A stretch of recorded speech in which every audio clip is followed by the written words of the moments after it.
So, I'm going to introduce you to my outdoor tree climbing gym.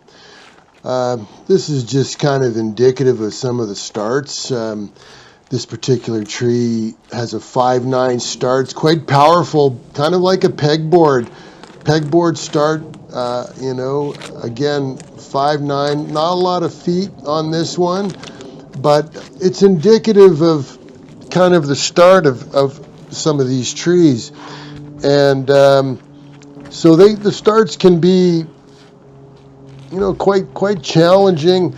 Some of the tree starts in my gym are up to 5'10". So, this is just showing you here this particular area of my gym. It comprises of 4 different trees. The requirement for tree selection is they have to be recreational, and what I mean by that is not threaten your life, and a minimum of 40 feet of climbing. I've got 3 areas of the cities that I do this in. Each one features about 500 feet of climbing up and 500 down. So I've got over 3,000 feet of tree climbing in 3 different areas. The highest amount of climbing in one of the trees is actually 85 feet. So that's like, kind of 20 meters high. No, it's actually more. It's 20, probably 25 meters high. About 85 feet. So you do get up quite high. Here I am in, one of the starter trees. It's one of the easier starts, probably mid single digits. I think it's probably a 5-5 start, and then it does ease off. And this is indicative, kind of the climbing and the climbing movement. Once you're up in the branches, you can see there's a lot of branches around. There's a little bit of exposure, but in general, if you do, take a slip, I try to have at least, 3 or 4 chances to save myself, if you will. So keep the exposure minimum. I mean, there's lots of opportunity to make tree climbing more dangerous and not recreational, but my purpose here is to keep it fun, keep it sustainable, something I can do, regularly without putting my life at risk. So this particular tree, you can see I'm moving pretty good, and I get my heart rate up. These moves are probably, they're probably between 5'2" and 5'5" or something. Lots of branches around. It's a bit like, a vertical yoga in the trees. So it's you're getting an upper body workout, you're working the legs, you're getting some stretching in and around the branches, doing high steps. When I go quick, I actually start to get a bit of a burn on my arms, and and you can hear me breathing here as I'm climbing. So I'm getting my heart rate up. This is about the speed that I go. This would be kind of a medium speed. I suppose it's possible to go further. And it's something I can do in 4 seasons. You can see here I'm wearing mitts and a toque and a, full jacket. Today, on this particular day, it's probably about -3, -4. These mitts, I can go down to maybe -6, -7.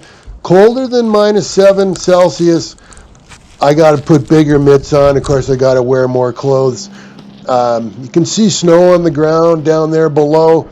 I can even climb when the trees have a bit of snow on them. The nature of the footholds and the nature of the handholds aren't really friction dependent. If you got 4 or 5 inches of snow, yes, it does make it harder. You got to be a bit more careful. And here you go. So you climb up, and because we're not using a rope, you got to climb down. And the climbing down is equally as good of a workout as the going up. It requires a mindfulness. The danger factor for an experienced climber, I would say, is low, as long as you're paying attention. You are free soloing here, so you do have to pay attention. And depending on the branch geometry, you have more or less exposure. Well, here I am again, starting up the second tree in this little area here. This is the 5-9 start, kind of like a pegboard at a gym. You can see I'm, gripping the tree with my knees to, take a bit of weight.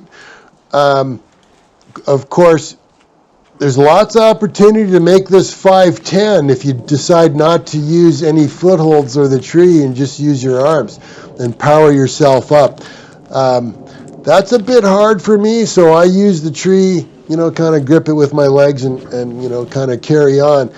But you can hear, it's very quiet. I am listening to music while I'm climbing on my, on my phone. But you really get a feel for just how quiet it is and out in nature. You can hear a bit of a hum from Highway 1, the traffic going by 16th Avenue, which is about probably half a kilometer away from here. But that's it. This is inside city limits and quite close to my home. And I'll just let you, sit back and kind of enjoy the climbing here for a second and get a feel for just what an amazing quiet meditation this is.